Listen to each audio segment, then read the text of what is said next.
How to open a box clasp. So you just received your new chain or your new bracelet and you can't open the clasp. It's a little difficult to get there, to get it open. This is how you do it. Make sure that these two number 8s are open. Push them open. I don't have mine very adjusted here because this is my personal bracelet and this is the way I like it. I like them open. Push these two number 8s open and you're gonna wanna pull from separate ends. Right here and here.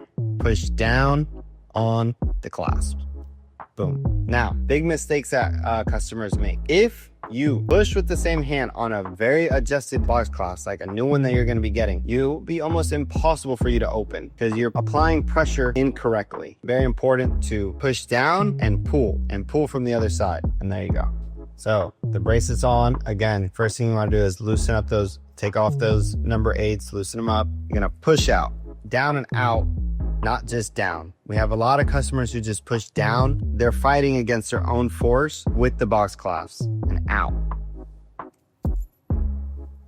That's how to put on and take off a box clasp. In the beginning, they are a little bit more finicky, a little bit more difficult. If you got any questions, comments, or concerns on it, once you receive your bracelet or your chain, you can't get it off, you can't get it on, you don't have anybody to help you take it off and on, give us a call and we'll walk you through it. We do like to send them as adjusted as possible so that you don't get it, falls off your wrist, you lose it, or you get it and it's just too loose. Try and avoid that problem altogether by just making it fairly tight.